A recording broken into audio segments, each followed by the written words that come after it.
শহীদ আল্লামা দেলাওয়ার হোসাইন সাইদি রহমতুল্লাহ আলাইহি। কেউ যদি বলেন মারা গেছে, না, উনি মারা যায়নি, ওনাকে মেরে ফেলা হয়েছে।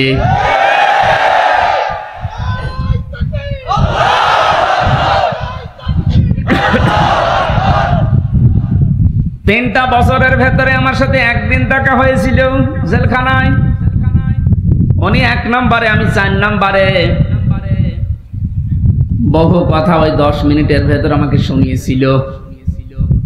সব চাইতে আশ্চর্য, যেদিন ওনাকে হাসপাতালে নিয়ে আসার জন্য সই নিয়েছে, ওই দিন ওনাকে ধোঁকা দিয়ে বোকা বানিয়েছে জেলার আর সুপার, এখন যারা স্বীকার করছে। ওনাকে এটা জানিয়েছে যে আপনি মুক্ত হয়ে যাবেন। এদেশের নির্বাহী আদেশে যিনি দায়িত্বে আছেন ওই সময় ছিলেন, তিনি নির্বাহী আদেশ দিয়ে আপনাকে মুক্ত করে দেবে। আপনি মুক্ত বাতাসে আবার কোরআনের কথা বলতে পারবেন। এ কথা বলার পরে সই নিয়ে ওখান থেকে বের করে প্রথমে গাজীপুরে নিয়ে যায়, ওই জায়গা থেকে নিয়ে যায় মেডিকেলে। ওখানে যাবার পর গাড়ি থেকে নামার সময় যে হাসিটা দেখেছিলেন আপনারা, আমরা তো জানি না, পরের দিন শুনলাম মারা গেছে। এখন ভিডিওতে দেখতে পাচ্ছি যে হাসিটা উনি দিয়েছিলেন, ওনার বিশ্বাস ছিল আমি আবার মুক্ত জীবনে কোরআনের কথা বলতে পারবো। কিন্তু ষড়যন্ত্র করে উপরের নির্দেশে, বিশেষ করে ডাক্তার নামে কলঙ্ক। আল্লাহর পরে মানুষ যদি কাউকে বিশ্বাস করে থাকে সেটার নাম ডাক্তার। আর এই কোলাঙ্গার ডাক্তার মোস্তফা জামান, এখন আরো 2 জন আছে, এরা ভেতরে নিয়ে ইনজেকশন পুশ করে লোকটাকে দুনিয়া থেকে শহীদ করে দিল। অনেক যেহেতু অসুস্থ হবে, আপনি বাস্তবতায় টের পান না। কোন মানুষকে ওইভাবে অসুস্থ অবস্থায় হাসতে কোনদিন আপনি দেখেছেন? সুতরাং উনি মারা গিয়েছে কখনো না, আমি বিশ্বাসও করি না, কোনোদিন বলিও না। উনি শাহাদতের মর্যাদা পেয়েছেন, কারণ সারা জীবন ওনার মোনাজাত ছিল আল্লাহুম্মা ইন্নী আসআলুকা শাহাদাতান ফি সাবিলিক। হে আল্লাহ, আমারে সাধারণ ভাবে মরণ দিও না, মরণ দিলে তুমি শাহাদতের মরণ দিও। বহু মানুষকে হাসপাতালে আমি এই জেলখানার গেট দিয়ে বের হয়ে যেতে দেখেছি, জেলের ভেতরেই হয়তো মারা গেছে, কিন্তু নিয়ে যে প্রচার করে যে উনি মারা গেছে চিকিৎসাধীন অবস্থায়, অথচ জেলের ভেতরে মরে যায় অনেকে। এই জন্য আমার প্রতিদিনের তাহাজ্জুদের নামাজের দোয়া এটাই ছিল, আল্লাহ তুমি আমাকে এইভাবে সাধারণ মরণ দিও না। আল্লাহুম্মা ইন্নী আসআলুকা শাহাদাতান ফি সাবিলিক ওয়াজআল মাউতি ফি বালাদি রাসূলিক। হযরত ওমর এই দোয়া করতেন। এই প্রথম টোকা আমি মাঝে মাঝেই বলেছি, আল্লাহ তুমি যদি মরণ আমাকে দাও তো শাহাদতের মরণ দিও। কোরআনের পাখির সারা জীবনের মোনাজাত ছিল এটা, আল্লাহ তুমি আমাকে শাহাদতের মরণ দিও। এই জন্য উনি শাহাদতই পেয়েছেন। শাহাদত যারা বরণ করিয়েছে তাদের শাহাদত এখন বরণ করানো লাগবে না। এরা তো আর শাহাদত পাবে না, কারণ জালেমদের ভাগ্যে আল্লাহ শাহাদতে শব্দ দেয়নি। আল্লাহু লা ইয়াহদিল কওমাস সালিমিন। আল্লাহ পাক বলেন জালেমদেরকে আমি আল্লাহ হেদায়েত দেই না, পথ দেখাই না। সুতরাং যারা জুলুম করে মানুষের জীবন নষ্ট করে দিয়েছেন, সে শাহাদতের মরণ পেয়ে জান্নাতের পাখি হয়ে উড়ে বেড়াচ্ছে, তা আপনি কি করলেন? আপনি তো হেদায়েত থেকে চিরবঞ্চিত হয়ে গেলেন। যার ইশারায় যা করেছিলেন এখন তো সব উলটপালট হয়ে যাচ্ছে। আজকেই সাবেক অবৈধ আইন মন্ত্রী আনিসুল হকের বক্তব্য, আমি যা করেছি এতদিন সব করেছি হাসিনার কথা মতো। ঠেলা সামলাইবার শুধু এ না, এদেশে যত মানুষ অত্যাচার জুলুম নির্যাতন চালিয়েছে প্রত্যেককে যদি রিমান্ডে আমার সাথে যা করেছে ওইটুকু করে, ও সব সত্য কথা বলবে। মাটির নিচে নিয়েছিল, মাটির নিচে নিয়ে চোখ বাঁধা কালো কাপড় দিয়ে, পেছনে হাত বাঁধা। পেছনে যদি এমনি হাত বাঁধে, হ্যান্ডকাপ, ওটা এমনিতে হাত কেটে যায়। পেছনে হাত দিয়ে যদি উপরের দিকে টান টান করে রাখে 11 ঘন্টা, আপনি বলেন সত্য বলেন আর মিথ্যা বলেন, যা বলবে বাবা সব ঠিক আছে। এই জন্য আমি এখন দাবি জানাই, আমার মুখ দিয়ে যারা এরকম উল্টা পাল্টা কথা, আমি তো বলি নাই একটা, ওই 11 ঘন্টা দাঁড় করানোর পরও আমি বলি নাই 10 দিন রিমান্ড, আমি একটা কথাও না, আমি এগুলো করি নাই। আপনি আন্দাজে জোর করে বলাবেন।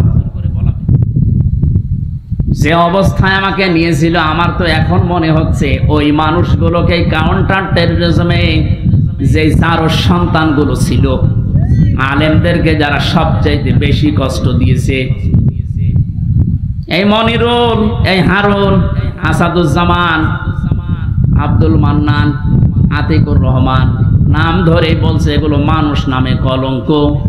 মানুষ হয়ে মানুষকে এত কষ্ট দিতে পারে, আমি না দেখলে বিশ্বাস করতাম না।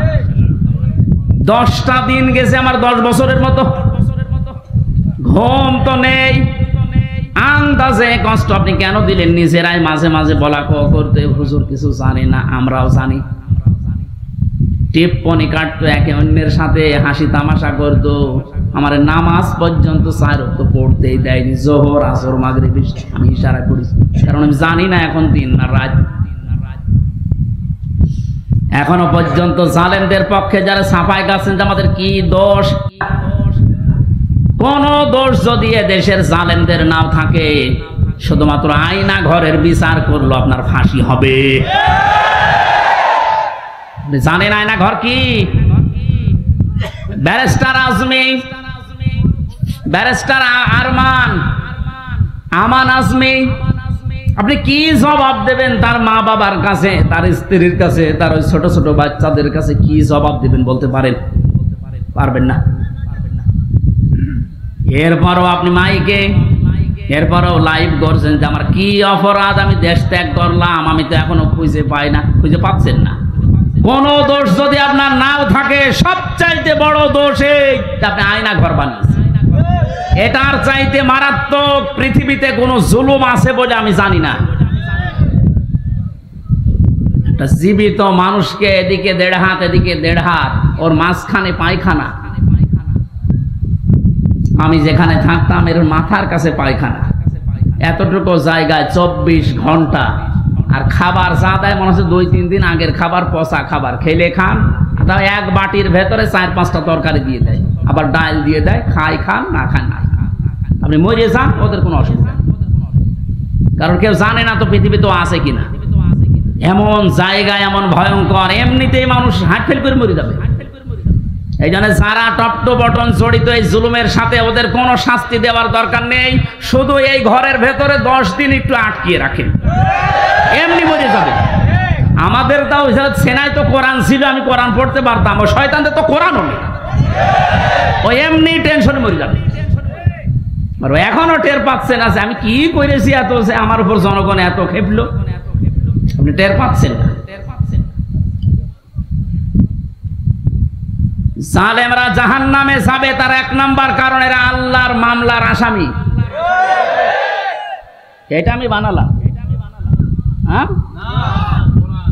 সূরা শুরার 42 নাম্বার আয়াতে আল্লাহ জানিয়ে দিয়েছেন, ইন্নামাস সাবিলু আলাল্লাযিনা ইয়াজলিমুনান নাস, অবশ্যই আমি আল্লাহ মামলা দেব তাদের বিরুদ্ধে যারা মানুষ হয়ে মানুষের উপরে জুলুম করছে। সুতরাং এই 15-17 বছর যারা জুলুম করেছেন, আপনি হামজার মামলার আসামি না হলেও আপনি আল্লাহর মামলার আসামি। সাধারণ মানুষ মামলা দিয়েছে দরবেশ বাবার নামে, আনিসুল হকের নামে সাধারণ মানুষ মামলা দিয়েছে, এক গরিব মানুষ। তারপরেও এই বাংলাদেশে হাজার হাজার লক্ষ উকিল থাকার পরেও এই লোকটার পক্ষে কোনো উকিল এখনো দাঁড়ায়নি। আর আপনি তো সাধারণ মানুষের মামলার আসামি না, আপনি সরাসরি আল্লাহর মামলার আসামি।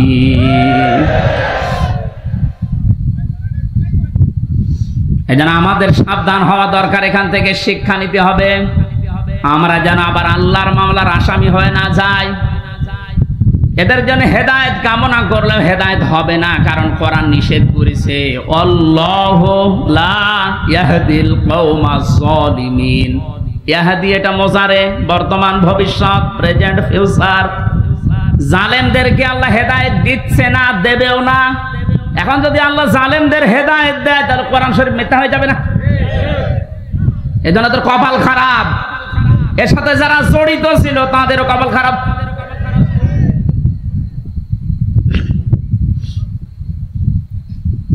ফরিদপুরবাসী বড় ব্যথা নিয়ে কথা বলছি। এই জালেমদের জুলুমের কারণে আমার ছোট মেয়েটা আজ পর্যন্ত আমার চিনে না, আমার কাছেও আসতে চায় না, ভয় পায়। কি করেছিলাম? হ্যাঁ, কোরআন হাদিসের কথাগুলো ওপেন ভাবে বলতাম, গোপন রাখতাম না, এইটাই আমার অপরাধ।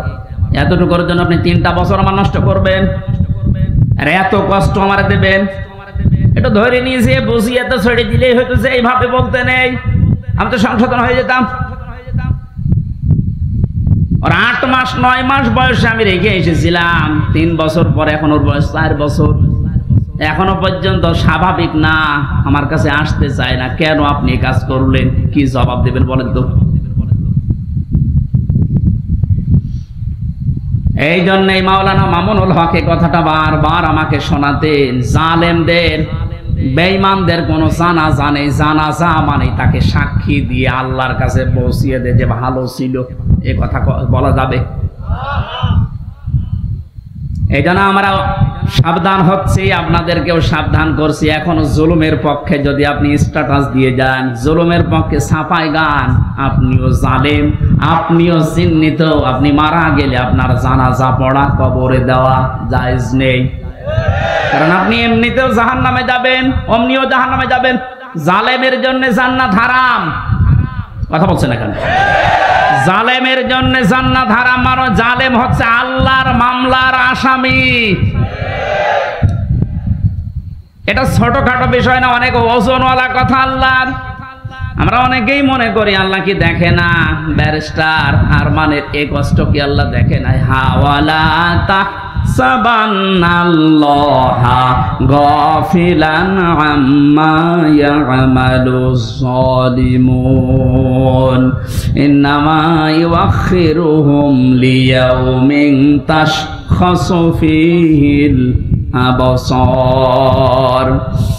আল্লাহ পাক বলেন, হে নবী, আপনি কি মনে করেন যে জালেমদের সম্পর্কে আমি কোনো খোঁজ রাখি না?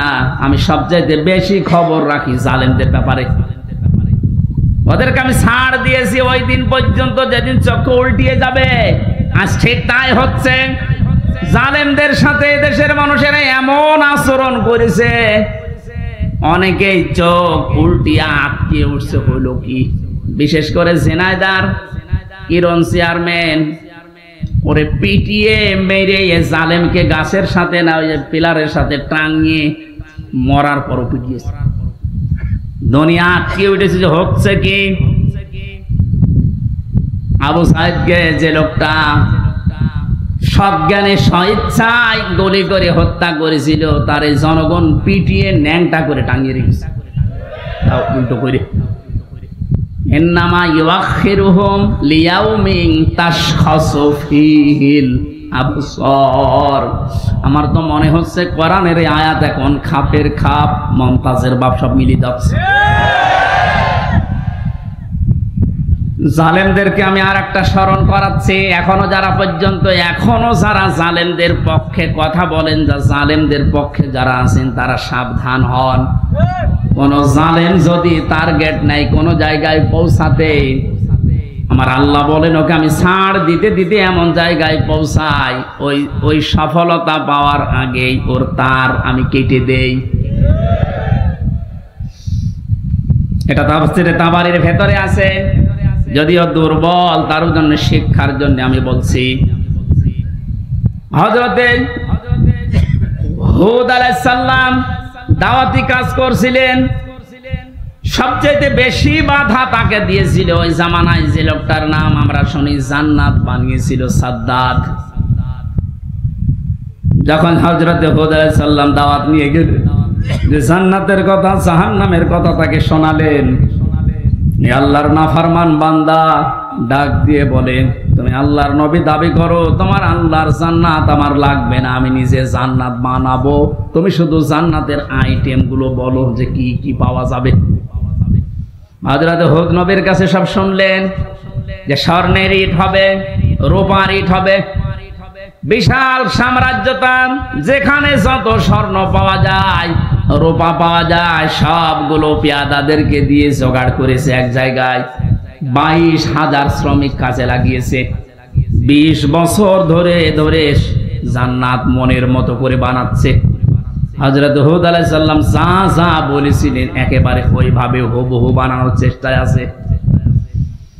স্বর্ণের ইট তৈরি করার জন্য তো সোনা লাগবে, যেখানে যা পাওয়া যায় সব নিয়েছে। মুফাসসির লিখেছেন, আল্লাহর এক বান্দি বিধবা, বিয়ে হওয়ার পরে স্বামী মারা গেছে, মা বাবা নেই, এতিম। এই মেয়েটার স্বর্ণ ধরে যখন টান দিয়েছে, মেয়েটা তখন মাটিতে গড়াগড়ি দিয়ে কান্নাকাটি করেছিল যে আল্লাহ, আমি একেবারে নিঃস্ব মানুষ, আমার স্বামী নেই, মা বাবা নেই, আমার শেষ সম্বলটুকু কেড়ে নিয়ে যে জালেম তার স্বপ্ন পূরণ করার জন্য ইচ্ছা পোষণ করেছে, তার এই স্বপ্নের জান্নাতে তুমি তাকে পৌঁছাতে দিও না। এই দোয়াটা করেছিল ওই বিধবা, ওই মজলুম মহিলা। আল্লাহ রাব্বুল আলামিন বলেন, পৃথিবীতে 3 জনের দোয়া সঙ্গে সঙ্গে কবুল হয়ে যায়, কোনো পর্দা থাকে না, তার ভেতরে একজন মাজলুম। এই যদি সত্যি মন থেকে কিছু বলে, আল্লাহ পাক ওটা সঙ্গে সঙ্গে আরশে তুলে নেয়। এটার প্রমাণ এ হারুন।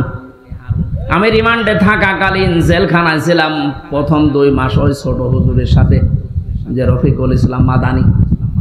আমার রাতের বেলা কেঁদে কেঁদে বলতো, রিমান্ডে নিয়ে আমার ওই যে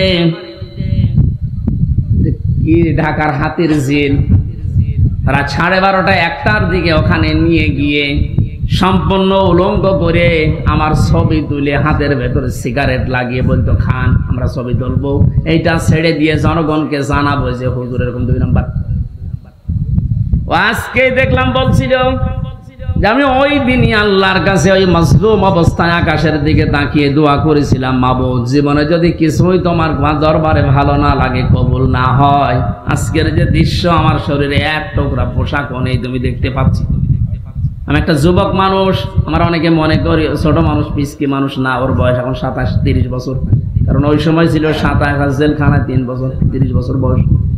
30 বছর বয়সের মানুষ কি ছোট? কথা বলেন।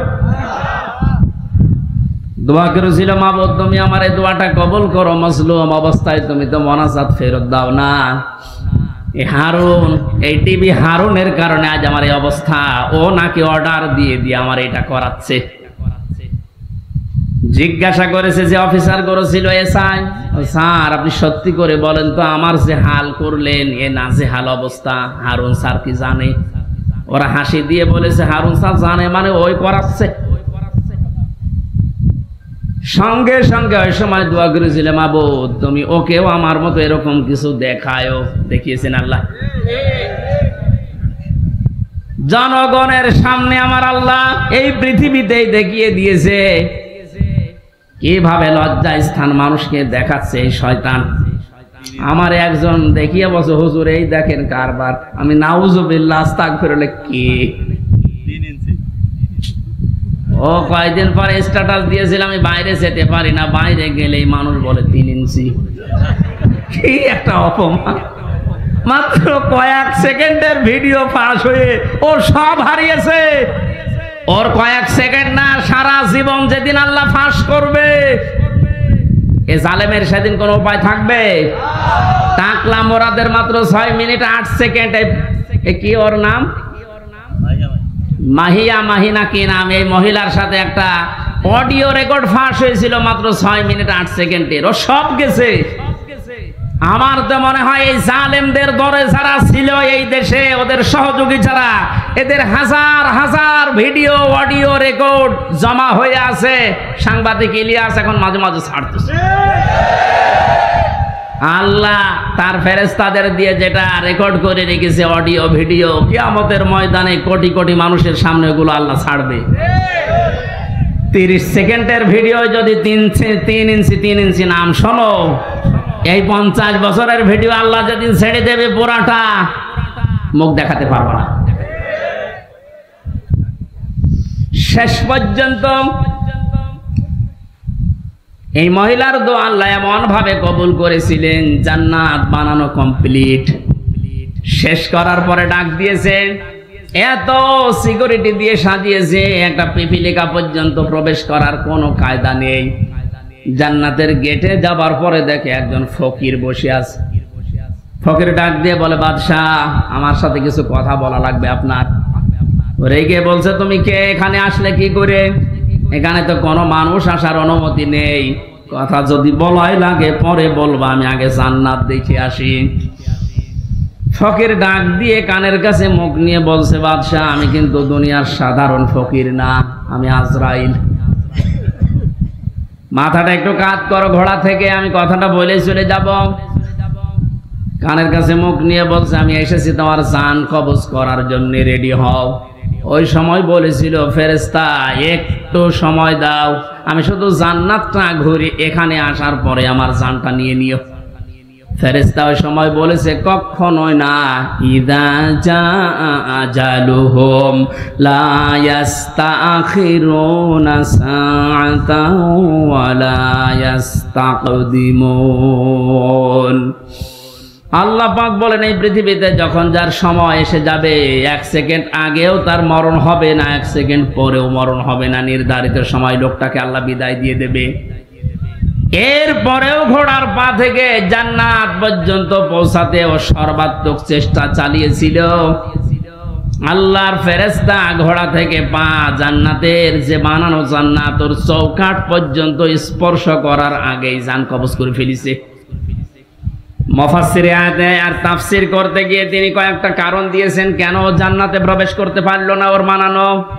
1 নম্বরে আমি প্রায় এখানে 26টা কারণ পড়েছিলাম, সবগুলো আমার মনেও নেই, কয়েকটা বলছি। প্রথম নাম্বারে কারণ হচ্ছে ওই যে মজলুম মহিলা, যার শেষ সম্বলটুকু কেড়ে জালেম তার স্বপ্ন পূরণ করার জন্য চেষ্টা করেছিল, ওই মহিলার দোয়া আল্লাহ কবুল করে নিয়েছিলেন। রব্বুল আলামিন আমার শেষ সম্বলটুকু যে কেড়ে নিল, ওই জালেম যেন তার বানানো স্বপ্নে প্রবেশ করতে না পারে। আজও হাজার হাজার আবু সাইদ মুগ্ধ, আবু রায়হান সহ কত মানুষের মার বাবা রাতের বেলা চোখের পানি ছেড়ে দিয়ে দোয়া করেছে, আল্লাহ আমার বুকটা যে খালি করে দিল, তাকে তুমি জমিনে জায়গা দিও না। নবীজির কথা 100 ভাগ সত্য কিনা বলেন তো? উনি যে বলেছিলেন মজলুমের দোয়া আল্লাহ ফেরত দেয় না, আবু সাইদের মায়ের দোয়া আল্লাহ ফেরত দিয়েছে। বাংলার জমিনে আল্লাহ জায়গা দেয়নি, 1 ইঞ্চি জায়গা তার জন্য এখন আর বৈধ না। যত মামলা এখন শুরু হয়েছে, এভাবে যদি চলতে থাকে 8-10 দিন, আশ্রয় যেখানে নিয়েছে, যারা সুশীল সমাজ আছে দাবি করছে, ওরা বলছে ওই দেশেও তারে আর জায়গা দেবে না, ওখান থেকেও বিদায় দিতে বাধ্য হবে।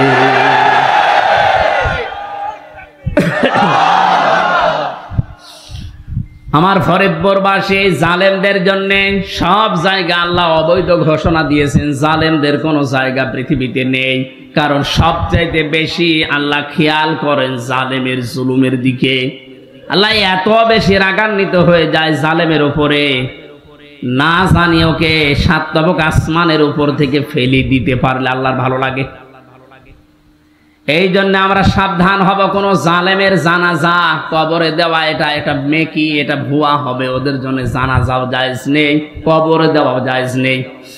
আল্লাহ আমাদেরকে উল্টাপাল্টা কথা যারা বলি, ধারণা করি অনেক আলেম পর্যন্ত এখন বিভিন্ন জায়গা থেকে টাকা খেয়ে কথা বলছে আবু সাইদ মুগ্ধ এরা শহীদ হয়নি, অথচ শহীদদের ব্যাপারে কথা বলা, মুখে অন্তরে ধারণা করাও নিষেধ। এ ঘোষণা কার?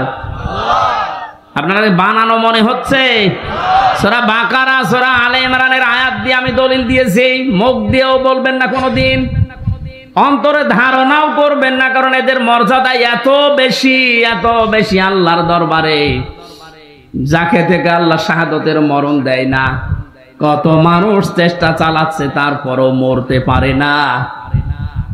ওয়ালিয়া'লামাল্লাহুল্লাযীনা আমানু ওয়া ইয়াত্তাখিযা মিনকুম শুহাদা আল্লাহু লা ইউহিব্বুজ জালিমিন।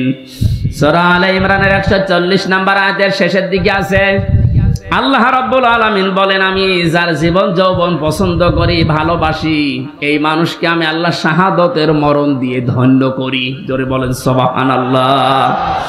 শহীদ আবু সাঈদ সাধারণ মনে হচ্ছে না, ওই ইসলামী আন্দোলনের একজন কর্মী ছিল। তাই এখন কর্মী ছিল। এখন খোঁজ খবর নিয়ে যেটা দেখা যাচ্ছে, তার মানে জীবনে এমন এমন কাজে আঞ্জাম দিয়েছে, রাতের বেলা তার তাহাজ্জুদের নামাজ, চোখের পানি আল্লাহর দরবারে মনে হয় মঞ্জুর হয়েছে। সাধারণ ভাবে মরণ দেয়নি, আল্লাহ শাহাদতের মরণ জালেমের সামনে আল্লাহ দিয়েছেন। আয়াতের শেষের কথা ছিল আল্লাহু লা ইউহিব্বুজ জালিমিন, আল্লাহ জালেমদেরকে ভালোবাসছেন না, বাসবেনও না। জোরে বলেন নাউজুবিল্লাহ। এজন্য আহ্বান জানাচ্ছি, হাতে পায়ে ধরে বলছি, এখনো যারা জালেমদের পক্ষে আছেন, সাফাই গান, নিজের পায়ে নিজে কোড়াল মারবেন না, ফিরে আসেন। জালেমদের কোন জায়গা কিয়ামত পর্যন্ত এ জমিনে আর হবে না। আল্লাহ আমাদেরকে জালেমদের বিষয়গুলো বোঝার তৌফিক দিন। দরুদ পড়ছি নবীজির উপরে সাল্লাল্লাহু আলাইহি ওয়াসাল্লাম। কোরআনে কারীম থেকে আমরা দুইটা সূরা পড়েছি, সূরা আলাম নাশরাহ এবং সূরা আন-নাসর। আমরা তাফসীর আকারে কথা বলবো, যেহেতু এখানে লেখা আছে। আপনারা আছেন তো?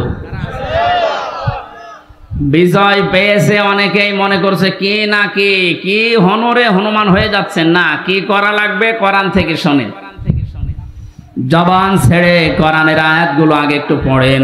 আউযু বিল্লাহি মিনাশ শাইতানির রাজিম। বিসমিল্লাহির রহমানির রহিম।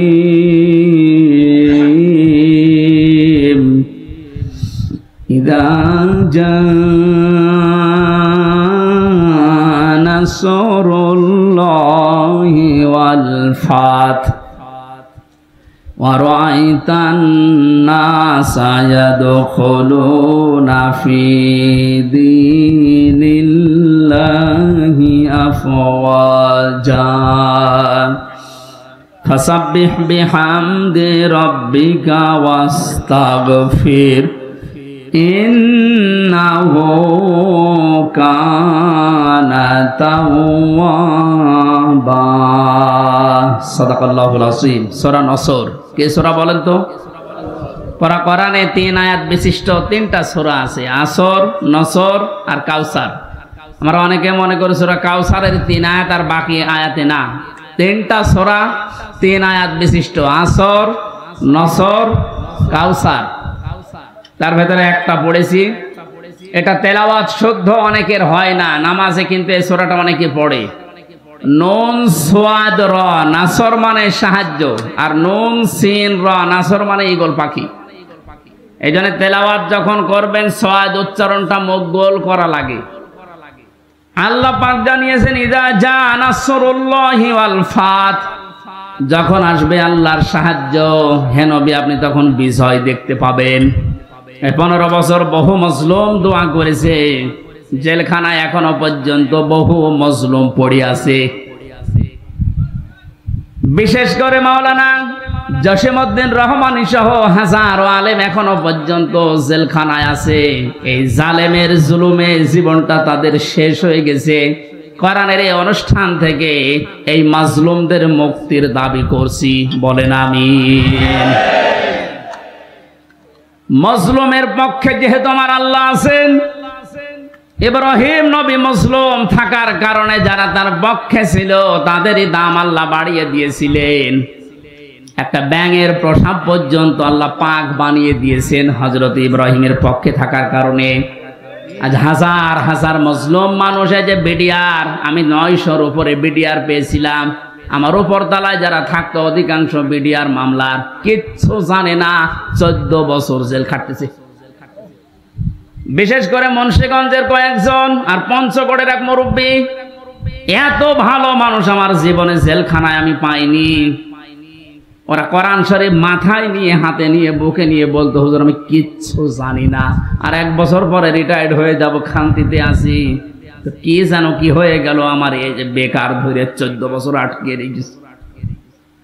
এখন যিনি দায়িত্বে আছেন, স্বরাষ্ট্র উপদেষ্টার দায়িত্ব পেয়েছেন জাহাঙ্গীর আলম, এ লোকটা কিন্তু ওই বিষয়গুলো সব তার নখদর্পণে আছে। এবার জালেমরা টের পাবে। ধোঁকা দিয়ে বোকা বানিয়ে মানুষের চোখে ধুলো দিয়ে বহু চিটারি বাটপারি করেছেন, এখন আর ছাড় নেই। আমরা এখান থেকে আহ্বান জানাচ্ছি, যারা দায়িত্বে আছেন বিচার ব্যবস্থায়, বিচার বিভাগে, খুব তাড়াতাড়ি এই বিডিআর মামলায় যারা আছে, বিনা কারণে যারা বছরের পর 14 বছর জেলখানায় আছে, কিচ্ছু জানে না, ওদেরকে আমার মনে হয় শাস্তি দিলেও খুব বেশি হলো 7 বছর দেওয়া যেত।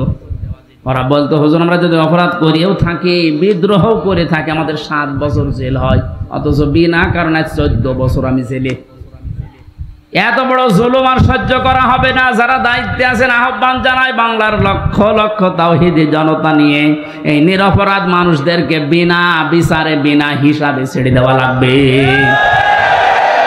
কোনো অপরাধ নেই এদের, একজনের রাগের ফসল এগুলো, প্রতিহিংসার ফসল। এই মানুষগুলো সত্যি ভালো মানুষ আমার দৃষ্টিতে, আমি যা দেখেছিলাম এদের জীবন চরিত্র, নামাজ রোজা এবং আল্লাহর যে ঈমান, আল্লাহর প্রতি তাদের এই কথাগুলো বাস্তবে আমি দেখে এসেছি। এই কারণে বলছি, যারা বিডিআর হত্যা মামলার নাম নিয়ে, পিলখানার নাম নিয়ে এই নিরপরাধ মানুষ, কেউ অপরাধ করে থাকলে আপনি প্রমাণ পেলে তার বিচার করেন, কিন্তু নিরপরাধ যারা বিচার হওয়ার পরও যারা মাত্র 7 বছর জেল হওয়ার কথা, 14 বছর কোন কারণে একটা মানুষের মুখ রাখতে গিয়ে আপনি তারা জেলখানায় রাখবেন? এই জন্য দায়িত্বে যারা আছেন এই বিচার ব্যবস্থা একটু তাড়াতাড়ি কাজ করে তাদের ছেড়ে দেওয়া হোক। অন্তত জীবনের শেষ কয়েকটা দিন স্ত্রী পুত্র সন্তান আদি নিয়ে দুনিয়া একটু কাটিয়ে যাক। পঞ্চগড়ের এই মুরব্বীটা কি নাম যেন, আব্দুল মতিন না কি নাম, এরকম বহু মানুষকে দেখেছিলাম, ওদের দুঃখ কষ্ট আল্লাহর আরশ পর্যন্ত কেঁপে যাওয়ার কথা।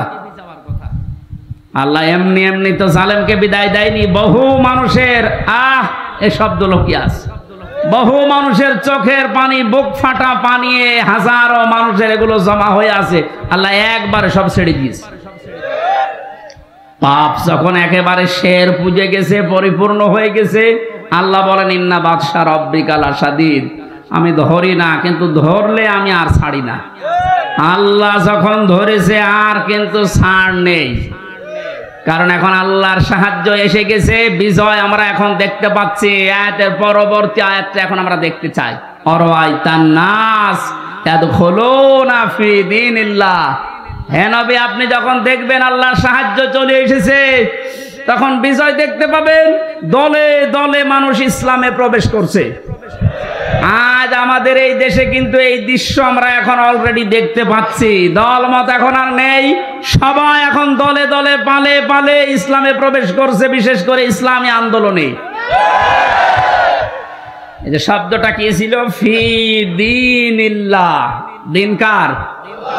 আল্লাহর দিনের ভেতরে। দিন কার? দিন আমাদের। কথা বলেন, দিন মুহাম্মদুর রাসূলুল্লাহর। কার দিন? আমরা কি না, আমরা দিনের খাদেম, আমরা দিনের মালিক না, আমরা দিনের কি খাদেম, কামলা, জন, মুনিশ, লেবার যাই বলেন, আমরা কেউ দিনের মালিক না। সুতরাং দিনের ভেতরে যারা প্রবেশ করছেন তাদেরকে ওয়েলকাম জানাচ্ছি, কারণ দিনের মালিক কে বলেন তো? আমরা কি খাদেম, বলেন কি কামলা, খাদেম, লেবার। আমি এই যে আজকের মাহফিলের যিনি আমার ডান পাশে আছে, অধ্যাপক নজরুল ইসলামের বাবা, উনি যদি বলে এই জমিনটা আমার, আমার মতো 10 জন মানুষকে বলছে আপনারা ধান লাগান, বিকাল 5টায় আপনাদের বেতন দিয়ে দেব। বিকাল 5টা পর্যন্ত আমরা ধান লাগাচ্ছি, আর 10 মিনিট বাকি আছে। কয় মিনিট? হ্যাঁ ছেলে বসো, 10 মিনিট পরে বিকালে আমাদের বেতন দিয়ে দেবে। হঠাৎ 10 মিনিট আগেই দেখি 8-10 জন মস্তান এসেছে মোটরসাইকেল নিয়ে, আর সবার হাতে সোনার ছেলেদের এখন যা বের হচ্ছে ওইটা।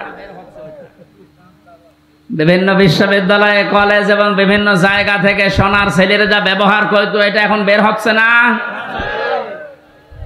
দিনাজপুরের হাসে দানিশ কলেজ থেকে কয়েকদিন আগে পেয়েছে, আজকে পেয়েছে ইসলামী বিশ্ববিদ্যালয় কুষ্টিয়া থেকে। সোনার ছেলেরা কলম ব্যবহার করতো 1.5 হাত।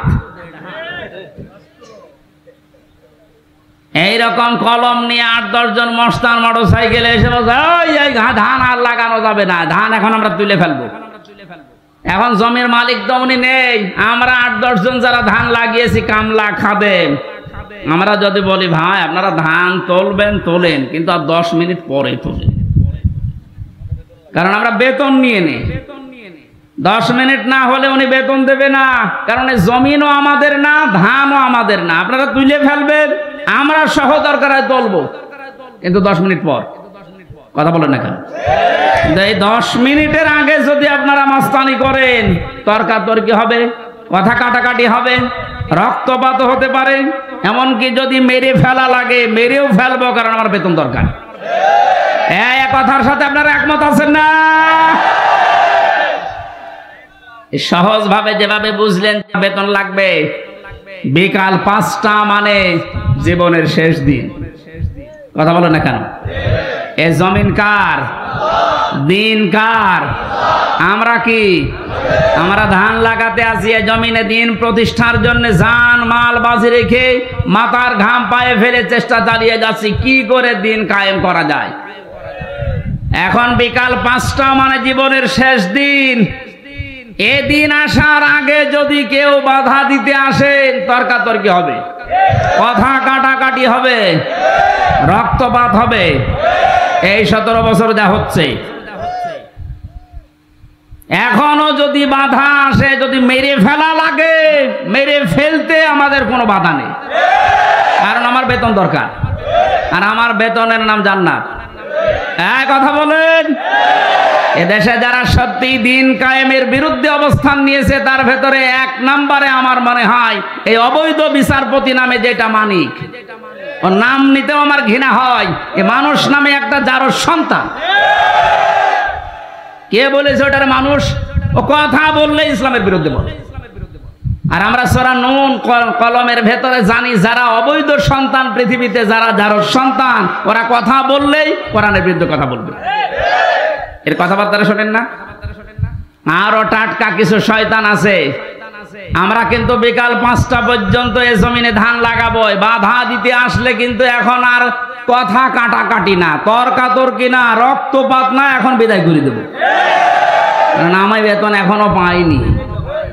বলেন, বেতন পেয়ে গেলে আমার অসুবিধা নেই, দিন এ জমিনে কায়েম করতেই হবে, এটা ফরজ না, এটা চেষ্টা করা ফরজ। চেষ্টা করে যাব, হলে ভালো, না হলো আমার কোনো লস নেই, আমার বেতন আছে। এখন এতক্ষণ তো কামলাদের কথা বললাম, লেবারের কথা। যিনি মালিক বসে আছে, উনি যদি এসে দেখে যে সব ধান তুলে ফেললো, উনি কিছু বলছে না, তার মানে উনি দুর্বল। এই কারণে মনে মনে চিন্তা করবেন, যিনি হয়তো এখন কিছু বলছে না, পেছনে ওনার কোন উদ্দেশ্য আছে। যেই দিন ধরবে গোপনে, বাপ বলার সময় দেবে না। এ জমিনে আজ 53 বছর চেষ্টা চালিয়েছে অনেকে, আল্লাহর খাদেমেরা, আল্লাহর গোলামেরা, কিন্তু পারছে না। আল্লাহর সৃষ্টির ভেতরে যারা অবৈধ সৃষ্টি, তারা চেষ্টা চালিয়ে চালিয়ে নস্যাৎ করে দিচ্ছে বারবার। আমার কুষ্টিয়ার এক গাদ্দার আছে, ওর নাম নিতে আমি ঘৃণা করে, যেন ওর নাম নেই না। কথা বললে দেখবেন ইসলামী আন্দোলনের বিরুদ্ধে কথা বলে, কথা বললে একামতে দিনের যারা দায়িত্বে আছে এদের বিরুদ্ধে কথা বলে, কোনো কথা নেই। অথচ ও যদি আমার সাথেও ভোটে দাঁড়ায়, মনে হয় 10 বার ফেল করবে। খয়রাতি নৌকা নিয়ে পাশ করেছিল কয়েকবার, ধরাকে সরা জ্ঞান করে, এখন ইন্দোরের গর্ত খুঁজে পাচ্ছে না। আমার মনে হয় যে অবস্থা কুষ্টিয়ার, ওরে যদি জনগণ পায়, কুকুরের মতো পিটিয়ে মেরে ফেলবে।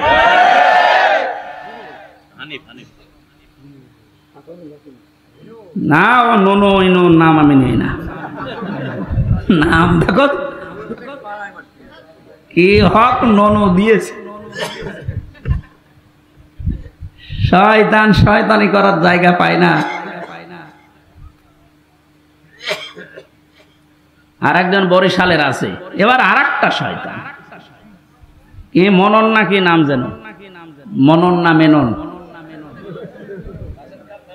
মাত্র 4 দিন আগে এদের স্বাধীন হওয়ার, এই 5 তারিখে স্বাধীন হলো না, 4 দিন আগে শয়তানগুলো উঠে পড়ে লেগেছিল একটা জনগণের সেন্টিমেন্ট অন্যদিকে নজর ঘুরিয়ে দিতে, যে এ দেশের ইসলামপন্থী যারা তাদেরকে নিষিদ্ধ করে দাও। আল্লাহ চিরতরে ওদের নিষিদ্ধ করে দিয়েছে, যেন যুগে যুগে যারা জালেম আসবে তারা যেন শিক্ষা নেয়। ফেরাউনকে আল্লাহ এমনি সটকি দিয়ে রাখে নাই। আল্লাহ বলেন ওকে সটকি দিয়ে রাখলাম এই কারণে যুগে যুগে যারা স্বৈরাচার আসবে তারা যেন ওর লাশ দেখে শিক্ষা নেয়। সুতরাং আজও যারা জালেম তাদের অবস্থান এই 5 তারিখের পর থেকে যা হয়েছে, এখনো যদি আপনার পরিবর্তন না আসে, শিক্ষা না নেন, আমার মনে হয় আজরাইল আসার আগে আপনার আর পরিবর্তন নেই। সুতরাং আমাদের মালিক যিনি, উনি তো জমির মালিক ছিলেন, আমাদের এই জমিনের মালিক কে বলেন তো? উনি এখনো আছে না নেই? আমরা তো কামলাদেরই এই অবস্থা, খাদেমদের এই অবস্থা। যিনি মালিক আছে উনি কিন্তু দেখছে যে 53 বছরে আমার জমিনে দিন কায়েম হতে দিল না কারা। হয়তো উনি সরাসরি কিছু বলছে না, গোপনে যেদিন ধরবে না বাপ বলারও সময় পাবেন না। দাড়ি কেটে পালাতে গিয়ে পালাতে পারে না, এতে কত বড় শয়তান।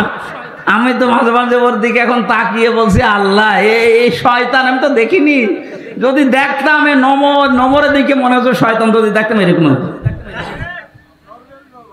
নাম নিয়েছে আবার দরবেশ বাবা। দরবেশি যদি এই হয় তাহলে যেগুলো ক্লিন সেভ ওগুলো চরিত্র কত খারাপ আপনি বলেন। দরবেশি যদি এই করে,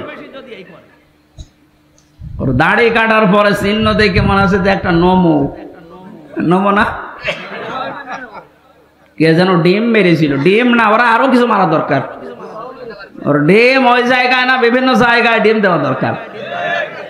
ওই শয়তানরা আমরা যখন আলেমদেরকে, বিশেষ করে মাওলানা মামুনুল হক, মাওলানা সাখাওয়াত হোসেন রাজি, আমির হামজা, এই রফিকুল ইসলাম মাদানী, হারুন ইজহার, এই আলেমদেরকে যখন এই দড়ি বেঁধে, মাথায় দড়ি দিত, হাতে হ্যান্ডকাপ দিত, পায়ে ডান্ডা বেড়ি দিত, এগুলো দিয়ে যখন আদালতে তুলতো, ওরা ওই পাশ থেকে টিপ্পনি কাট, ঠিকই হচ্ছে, এখন ডিম খাও। আমরাও এখন বলবো তো ঠিকই হচ্ছে।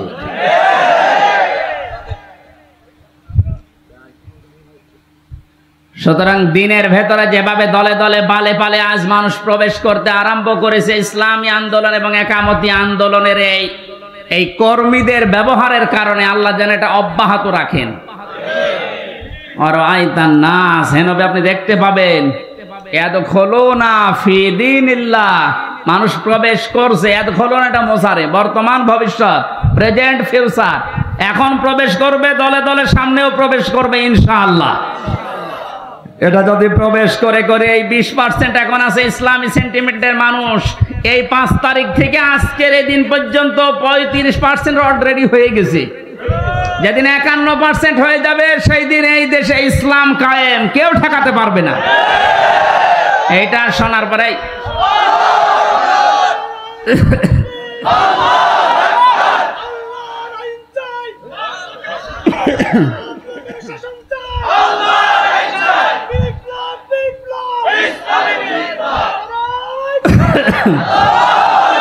এই দৃশ্য দেখে অনেক জালেমের এখন গাত্রদাহ কিন্তু অলরেডি আরম্ভ হয়ে গেছে। ওরা তলে তলে ষড়যন্ত্র করছে, না অন্য কেউ আসুক, ইসলাম যেন দেশে না আসে।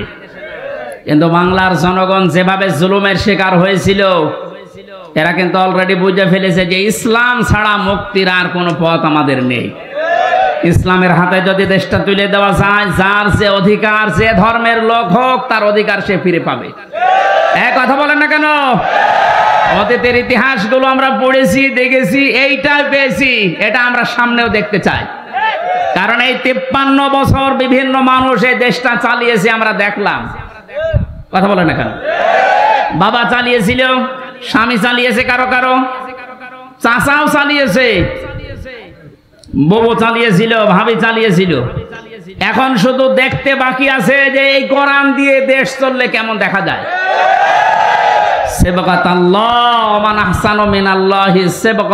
আল্লাহ বলেন আমি আল্লাহর চাইতে সুন্দর রং পৃথিবীতে কারো নেই।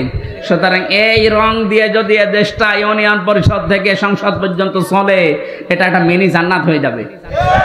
মুসাফির অবস্থায় আছি, মাজলুম অবস্থায় এখনো আছি। এখনো মজলুম নেই, কারণ এই জেলা আমার জন্য নিষিদ্ধ ছিল, আল্লাহ ওপেন করে দিয়েছে। এখন আর মজলুম নেই। যারা বাধা দিত ওই জালেমরা, এখন ওই শয়তানরা আমাদের কাছে অনুমতি নিয়ে কাজ করছে। কুষ্টিয়া সহ বাংলাদেশের 64 জেলাতে ইসলামপন্থীদেরকে আজ যারা জালেমের সহযোগী ছিল তারা ডাক দিয়ে দিয়ে বলছে, হুজুর কি করা লাগবে বলে।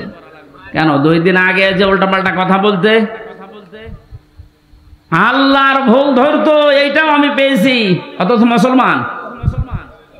আমি কয়েকজনের নাম বললে বলতে পারতাম, আমার মামলা আছে আয়ু, এই লোকটার বাড়ি মাদারীপুরে, আসলেই ও মাদারি। এই শয়তানটা আল্লাহর ভুল ধরতো, বলতো আল্লাহর এই কাজ করা ঠিক হয়। ওর ইমান আছে? আর ও মরে গেলে ওর জানাজা কিসের, ওর কবরে কিসের, ওর পুড়িয়ে ফেলা লাগবে। ওর নাম মিজানুর রহমান, তাতে কি? নাম তো সুন্দর নাম নিয়েছে, অথচ কাজ পুরা উল্টা। আমি আমারটা বলছি কারণ আমারটা আমি ভালো জানি। আমারে ধরার পরে আমার বাবার কাছে বলে 10 লাখ টাকা দেন, নাইতো মামলা দেবো 50টা। মনে হচ্ছে মামলাও বানাবে। কি বিচার চলছিল দেখেন তো। আর প্রতিদিন টিভির সামনে শয়তান বসে বসে বলতো আমি একটা ন্যায় বিচার কায়েম করছি। কিসের ন্যায় বিচার? আমার একটা ঠুনকো মামলা, মানে মুরগি চুরিও না, মূল্য চুরিও না। মুরগি চুরি মূল্য চুরি করলো সর্বোচ্চ 3 মাস জেল হয়। কয় মাস? আর আমার এই ঠুনকো মামলা দিয়ে সিএমএম কোর্ট, জজ কোর্ট, হাইকোর্ট সহ 30 বার মামলা তোলে, 33 বার মামলা তোলে, না জামিন নেই। ওপরওয়ালার নিষেধ, মনে আছে যে আল্লাহ নিষেধ করিস। হাইকোর্টের একটা বিচারপতি যদি বলে আমার কিচ্ছু করার নেই, তোর ওই চেয়ারে বসার সাথে ভ্যান চালানো ভালো না, এরকম অবস্থায় বানিয়ে রেখেছিল প্রত্যেকটি জায়গায়। আর সব মুখ খুলছে। এই অবৈধ আইনমন্ত্রী যেমন পেছনে ডিম দেওয়ার কারণে মুখ খুলে ফেলিস যে আমি কিচ্ছু করি না, সব হাসিনা করতে বলিস, সব এরা মুখ খুলবে। আয়না ঘরের যিনি দায়িত্ব ছিল এই শয়তানটা জিয়াউল হাসান, এরে এখন ওই জায়গায় রাখা দরকার। ওর বউ, ছেলে, মেয়ে, স্ত্রী, পুত্র সব আলাদা রেখে, ব্যারিস্টার আরমানকে তো 8 বছর রেখেছিল, ওরা 8 দিন রেখে দেখেন ওই এমনি পাগল হয়ে যাবে। আর ও বলে আমি কি করেছি যে আমার এত কষ্ট দিচ্ছি, কি করেছো তুমি টের পাচ্ছ না, তুমি শুধু ফরিদপুরের এই 4 রাস্তার মোড়ে আসো, কি করেছো তোমার দেখাচ্ছ।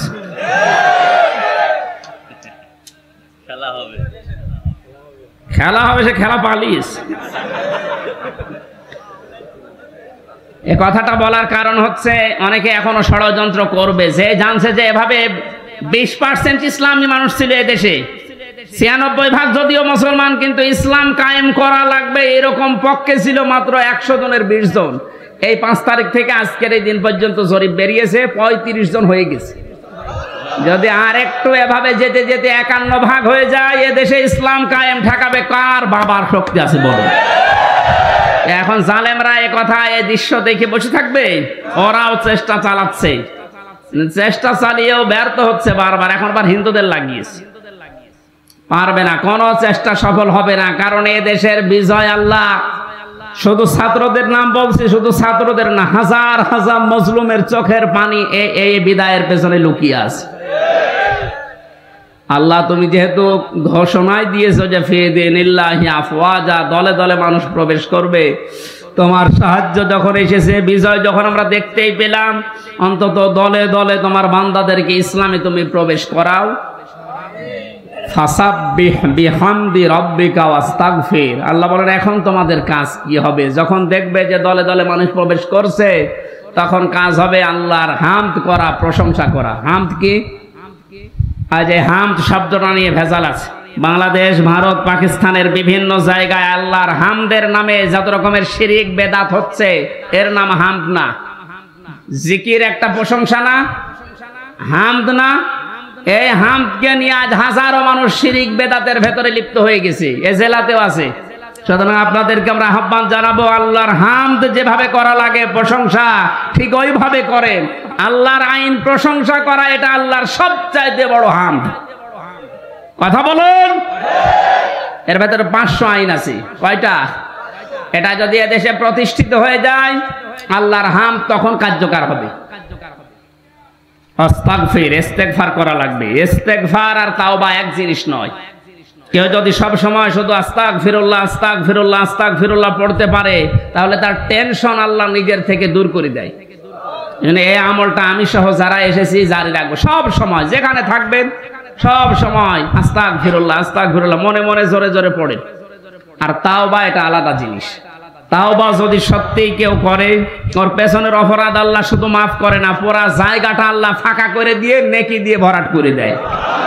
এই জন্য ইন্নাহু কানা তাওয়াবা, অবশ্যই আল্লাহ তাওবা কবুলকারী। আমরা এই বিজয় পেয়ে, এই সাহায্য পেয়ে আমরা যেন উশৃঙ্খল হয়ে না যাই। আমাদের বাংলাদেশ জামাত ইসলামী কেন্দ্রীয় আমির যিনি আছেন ডাক্তার শফিকুর রহমান, ওনার পক্ষ থেকে আহ্বান জানিয়েছে 5ই আগস্ট স্বাধীনতা আন্দোলনে যেসব ছাত্র জনতা এবং ভাইয়েরা বোনেরা শহীদ হয়েছেন, তারা এখনো হাজার হাজার অসুস্থ হয়ে পড়ে আছে। কুষ্টিয়ায় 5 তারিখে 14 জন শহীদ হয়েছে, প্রায় 100-র উপরে আহত হয়ে হাসপাতালে, কারো লজ্জার স্থান নেই। আমি গিয়েছিলাম হাসপাতালে দেখার জন্য, একজন আমাকে তার মা বলছে আমার ছেলের লজ্জার স্থান উড়ে চলে গেছে, এই জায়গায় গুলি ঠেকিয়ে মেরেছে। এই গোপালগঞ্জে বাড়ি, সাহেব আলী নাম, দারোগা। এই জায়গায় ঠেকিয়ে বাচ্চাদেরকে মাথায় ঠেকিয়ে মেরেছে, একেবারে সরাসরি সাক্ষী আছে। এখন কুষ্টিয়ায় ঢুকতে পারে না, ওরে যদি পায় কুষ্টিয়াবাসী পিটিয়ে মেরে ফেলবে। একটা লোককে দেখতে গেলাম হাসপাতালে, সে বলছে আমার সামনে সাহেব আলী দারোগা আমার ছেলেকে একেবারে এই জায়গায় ঠেকিয়ে দিয়েছে, মারা গেছে। একটাই ছেলে ছিল, তার মা মারা গেছে এমনিতে আগে। লোকটা পাগলের মতো হয়ে গেছে। আমার যতটুকু সমর্থ ছিল শহীদদের বাড়িতে বাড়িতে গিয়ে এবং হাসপাতালে 2 মাস চলার মতো যা লাগে আমি দিয়েছি। এখন আরো যারা বিত্তবান আছে তাদের উচিত, কারণ তাদের জন্য আজ আমরা স্বাধীন হলাম, মুক্তভাবে নিজের মত প্রকাশ করতে পারছি, স্বাধীনভাবে বুক ফুলিয়ে কথা বলতে পারছি, ঘুরে বেড়াতে পারছি। এটা স্বাধীনতা না? কি অবস্থায় ছিলাম বলেন তো আপনি? বাংলাদেশে আমার বাড়ি এই পাশের জেলায়, অথচ এই জেলা আমার ঢোকা নিষেধ। বিয়ে খেতে এসেছিলাম, তারপরও আসতে দেয়নি। সুতরাং যারা শহীদ হয়েছেন তাদের জন্য আমির জামাত ডাক্তার শফিকুর রহমান আহ্বান জানিয়েছে যে যেখান থেকে পারেন অন্তত 1টা টাকা হলেও এই শহীদদের সুস্থতার জন্য, ওনারা বহু টাকা পয়সা বিভিন্ন জায়গায় দিয়ে আসতেছে, ওনাদের কয় টাকা আছে? টাকা পয়সা যারা মেরেছিলে দরবেশ বাবা, এর টাকা এখন এই শহীদদের দেওয়া দরকার, এর টাকায় অসুস্থ মানুষদেরকে দেওয়া দরকার। 24,000 কোটি না কত টাকা যেন বাইরে পাচার করেছে, এক ব্যাংকে শুধু এত টাকা আছে দরবেশের। কিসের দরবেশ? এই জন্য বহু টাকা এখনো বাইরে যাদের পাচার করা আছে এই দেশে আছে, সব টাকাগুলো রাষ্ট্রে জমা দেওয়া দরকার। সব নিয়ে এসে রাষ্ট্রের উন্নয়নের কাজে লাগান, কোনো অসুবিধা নেই, দেশ দিন দিন উঠে যাবে। ওয়ালা সাউফা ইউতিকা রাব্বুকা ফাতারদা, হে নবী অতি শীঘ্রই আপনাকে আমি এমন কিছু দেব যাতে আপনি খুশি না হয়ে পারবেন না। আমার মনে হয় আয়াতটা এখন বাংলাদেশের এই 2024 সালের জন্যই নাজিল হয়েছে। আমরা এত বেশি খুশি হয়ে গেছি এই জুলুম নির্যাতনের পরে যে ওয়ালা সাউফা, 2টা তাকিদ দিয়েছেন, লাম একটা, সাউফা একটা। আল্লাহ বলেন অবশ্যই অবশ্যই অতি শীঘ্রই, ইউতিকা, হে নবী আপনাকে আমি দান করব, দেব। রব্বুকা ফাতারদা, আপনার রব আপনাকে এমন কিছু দেবেন যে আপনি খুশি হয়ে যাবেন। 1500 বছর আগে বিশ্ব নবী যেমন খুশি হয়েছিলেন মক্কা বিজয় হওয়ার পর, আমার তো মনে হচ্ছে সারা বাংলাদেশের বিভিন্ন জায়গায় ঘোরাফেরার পরে 5 তারিখের পর থেকে আমরা ঠিক ওই রকম খুশি হয়েছি। খুশি হলে মানুষ কি করবে আল্লাহ জানিস। মানুষের ঘর বাড়ি ভাঙা না, মানুষের সম্পদ আত্মসাৎ করা না, জুলুম অত্যাচার বাড়িয়ে দেওয়া না, কি করবে আল্লাহ বিজয় পেলে খুশি হলে? কোরআনে কারিমে আল্লাহ জানিয়েছেন, আমরা কোরআনে থেকে ওই বিষয়গুলোর সামনে নিয়ে আসবো ইনশাআল্লাহ। যে আল্লাহ আমাদেরকে এখনো পর্যন্ত সুস্থ রেখে কোরআন শোনার জন্য এই ময়দানে নিয়ে আসলেন। হাজারো মানুষ এলাকায় আছে, সবাইকে আল্লাহ নিয়ে আসেন। এটা আমাদের নিজেদের ক্রেডিট নয়, আল্লাহর দয়া। আল্লাহ যাকে ভালোবাসেন মাইয়ুরিদিল্লাহু খায়রা ইউফাক্কিহু ফিদ্দীন, নবীজি জানিয়েছেন আল্লাহ যার কল্যাণ কামনা করেন তাকে দ্বীনের জ্ঞান দান করেন। এখানে এসেছি দ্বীনের জ্ঞান অর্জন করার জন্য, নাকি অন্য উদ্দেশ্য আছে আমাদের? না, জায়গাটা ভেজা, বিভিন্ন জায়গায় বৃষ্টির পানি এখনো জমে আছে, কাদা, অনেকে বসতে পারছে না, ঠান্ডার কারণে দাঁড়িয়ে আছে। তারপরও কোরআন শোনার জন্য যে আশা আমরা দেখাচ্ছি, যে আকাঙ্ক্ষা, আল্লাহ যেন এটা কবুল করে ওমরের মতো বানিয়ে দেন। এ কোরআনে কারিম হযরত ওমরকে যদি জিরো থেকে হিরো বানাতে পারে, আমরা তো এমনি হিরো নাকি? বলছে ঠিক, আমরা যে হিরো, এই হিরোই থাকলে হবে না, আরো উপরে ওঠা লাগবে। লতার কাবন্না তবাকন আং তবাক, হে নবী সে জায়গায় আছেন, হবে না, ওখান থেকে উপরে ওঠা লাগবে। সুতরাং দল মত জাতি বর্ণ ধর্ম নির্বিশেষে বাংলাদেশ আমরা সবাই একটা পরিবার। সবাই কি বলেন তো? এই পরিবারকে আজ উপরে উঠতে হবে। ষড়যন্ত্র এখনো থেমে নেই। বিভিন্ন কায়দা কৌশলের চেষ্টায় ছিল জালেমেরা, কিন্তু পারে নাই, এখনো পর্যন্ত চালিয়ে যাচ্ছে। আজকে একটা ভিডিও দেখলাম, অনেক হিন্দুরা পর্যন্ত বলছে মন্দিরে যে হামলা হয় আমরা জানি না, অথচ ভারতের টিভিতে প্রচার হয়। সেদিন আর একটা দেখেছিলাম, জিজ্ঞাসা করছে যে আমার ভাই, আমার বোন, আমার এক আত্মীয় 40 বছরের সাজানো সংসার, সে হিন্দু হওয়ার কারণে এই 5 তারিখের পরে সব হারিয়ে ফেলিস। সাংবাদিক বলছে কোথায়? মেহেরপুরে। কোথায়? পরে জানাবো। যাই একটু চাপ দিয়ে বলেছে বলেন তো দেখি সত্যি করে, তখন তেড়ে যাচ্ছে মারার জন্য। তারা এই মানুষগুলো এ দেশের না, এরা এই মেহেরপুরের এই পাশে এই বর্ডার পার হয়ে এসে দেশের মানুষকে কালার করতে মিডিয়ার সামনে দেখাতে চাচ্ছে যে দেশে সংখ্যালঘু নির্যাতন হচ্ছে। বাংলাদেশের অন্তর্বর্তীকালীন সরকারের প্রধান উপদেষ্টা যিনি, ডক্টর মোহাম্মদ ইউনূস, উনি ক্ষমতা নেওয়ার পরে যে কথাগুলো বলেছিলেন তার অন্যতম এই সংখ্যালঘু এই ধোয়া তুলে যারা এই দেশকে অস্থিতিশীল করার চেষ্টায় আছেন তাদেরকে আমি কড়া বার্তা দিই, ভারতের বুকে মুসলমানেরা সংখ্যালঘু, ওরা যেমন নিরাপদে আছে, এই দেশের সংখ্যালঘু ছাড়া ওরাও নিরাপদে থাকবে ওই রকম। আপনি সহ্য করতে পারবেন? মসজিদ ভেঙ্গে দিয়ে মন্দির বানানো হচ্ছে, এই বাংলাদেশে এরকম ইতিহাস নেই। আছে কিন্তু প্রতিবেশী রাষ্ট্রে আছে। নামাজ পড়তে দাঁড়িয়েছে, নামাজের ভেতরে পেছন দিক থেকে লাথি মারছে, এইটাও দেখলাম। এদেশে পূজা করছে, পূজারত অবস্থায় কাউকে মেরে ফেলেছে, লাথি দিচ্ছে, আমরা এটা দেখতে তো পাইনি, কোনোদিন শুনিও নি। যেন আপনারা যা করছেন নিজের দিকে তাকিয়ে, ওয়াইন আকাবতুম ফাআকিবু বিমিসলি মা উকিবতুম বি। হে নবী, যে মানুষগুলো অত্যাচার জুলুম নির্যাতন করেছিল আপনি অতটুকু তাদের উপর করতে পারেন। এই 17 বছর যা করেছেন আপনি যে বিবেককে জিজ্ঞাসা করেন, যদি অতটুকু করি আপনি টিকে থাকতে পারবেন? 15 বছর যে জুলুম নির্যাতন সহ্য করলাম আমরা, পুলিশ ছাড়া মাত্র একদিনও আপনি টিকতে পারেননি। একটা মানুষের জিকির যে পরিমাণ হয়েছিল, আমার মনে হয় আল্লাহর জিকির যদি আমরা ওই পরিমাণ করতে পারতাম, আমরা আল্লাহর ওলি হয়ে যেতাম। একটা মানুষ মারা গেছে, সে যেভাবে মারা যায়, তার জন্য এত আলোচনা হয়। তাদের আলোচনা হলে মানুষের অন্তরে তৃপ্তি লাগে। কাদের? আল্লাযীনা আমানু তাতমাইন্নু কুলুবুহুম বিযিকরিল্লাহ, আলা বিযিকরিল্লাহি তাতমাইন্নুল কুলুব। আল্লাহ বলেন ঈমান যাদের আছে তাদের সামনে আল্লাহর নাম উচ্চারণ হলে, আল্লাহর জিকির করলে মনে শান্তি আসে।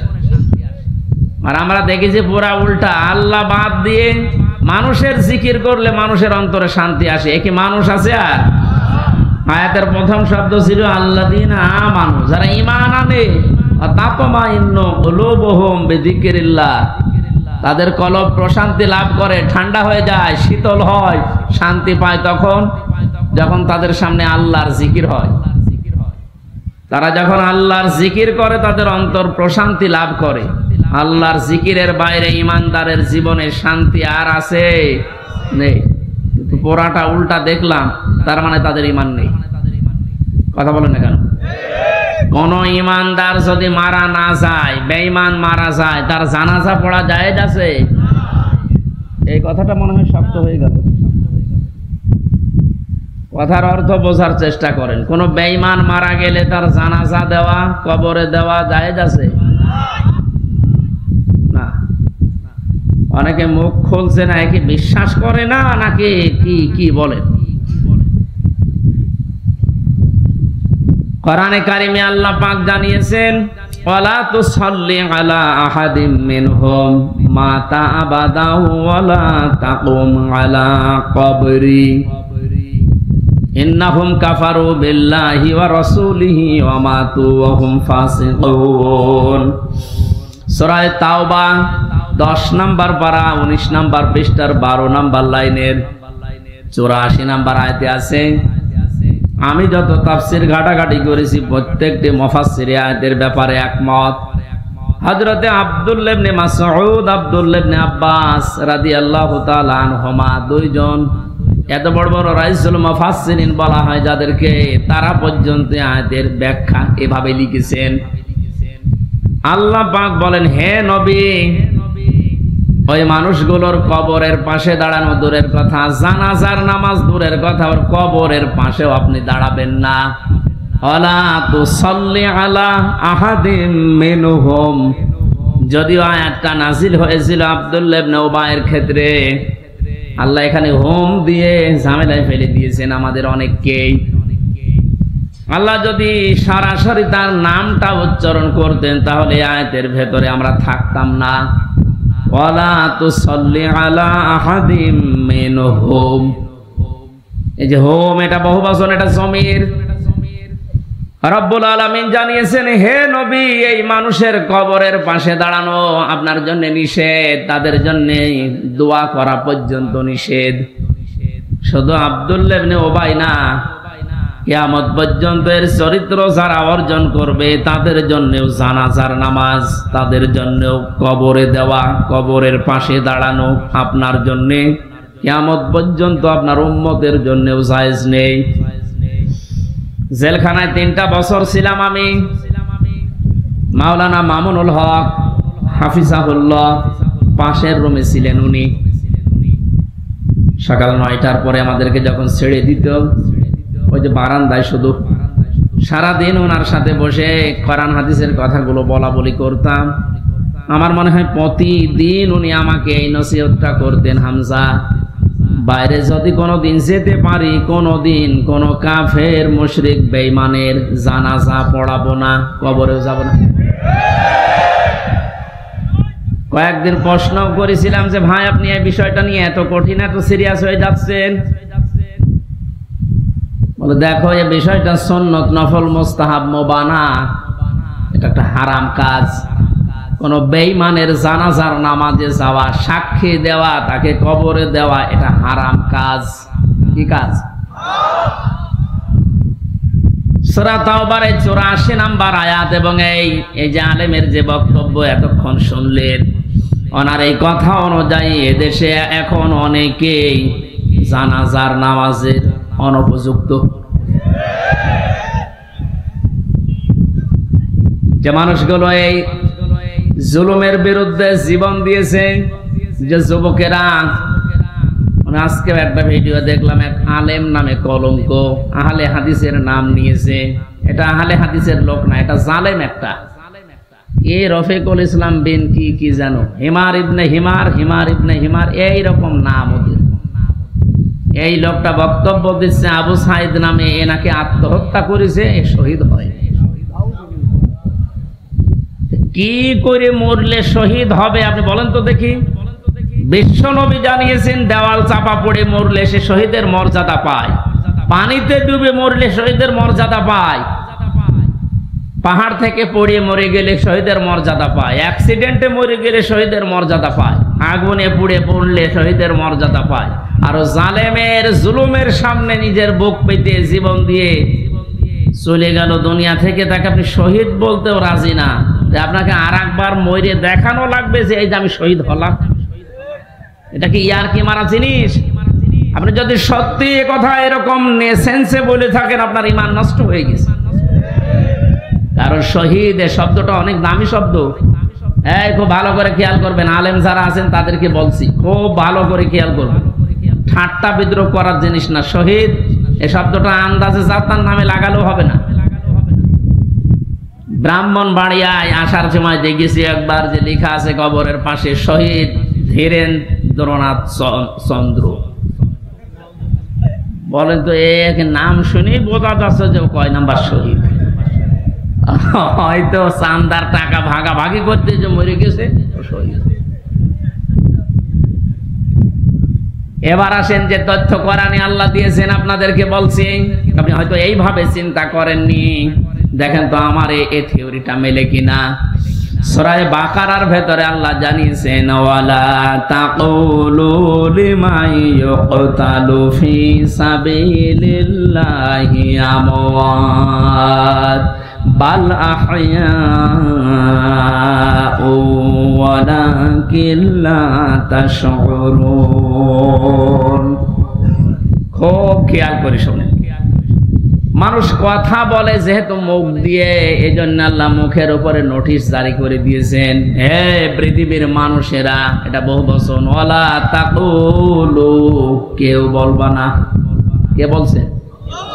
কেউ বলবা না এই কথা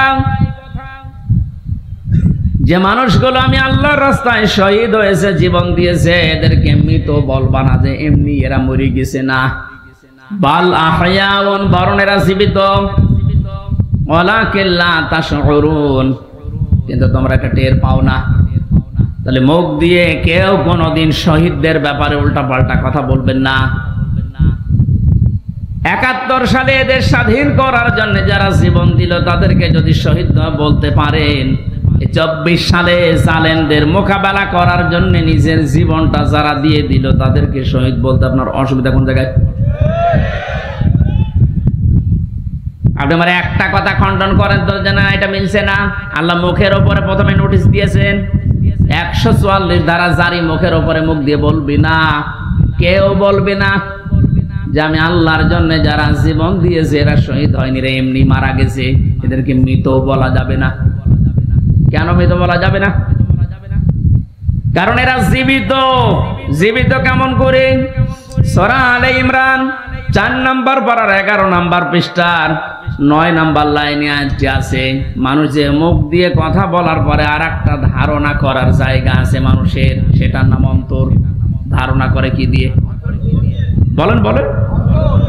মানুষের অন্তরে যেন এই ধারণাও না আসে, আল্লাহ এই জন্য অন্তরের উপরেও নোটিশ দিয়েছেন, ওয়ালা তাহসাবান্নাল্লাযীনা কুতিলু ফি সাবিলিল্লাহি আমওয়াতা বাল আহইয়াউন ইনদা রাব্বিহিম ইরযাকুন। আল্লাহ পাক বলেন, হে পৃথিবীর মানুষেরা, কেউ কোনোদিন ধারণাও করবা না অন্তর দিয়ে যে আমি আল্লাহর জন্য যারা শহীদ হয়েছে এদের মরে গেছে। নাই, বলবা না। বলা তো যাবে না, ধারণাও করা যাবে না। কেন? বালা হায়াউন, বরং তারা জীবিত, ইনদা রাব্বিহিম ইরযাকুন, এবং তারা তাদের রবের কাছে রিজিক পাচ্ছে। আমি প্রশ্ন করি আপনাদেরকে, মানুষ ঘুমিয়ে থাকলে খাওয়া লাগে? কথা বলেন না কেন? জীবিত থাকলে, জেগে থাকলে খাওয়া লাগে। সুতরাং যারা শহীদ হয় এরা ঘুমায়ও না, এ মানুষগুলো মারাও যায় না, এরা একটা জায়গা থেকে আর এক জায়গায় স্থানান্তরিত হয়, জায়গা পরিবর্তন করে আর এক জায়গায় চলে গেছে। এই মানুষগুলো জীবিত আছে, জিন্দা আছে, এবং শুধু জীবিত না, আল্লাহ নিজে তাদেরকে খাওয়াচ্ছে।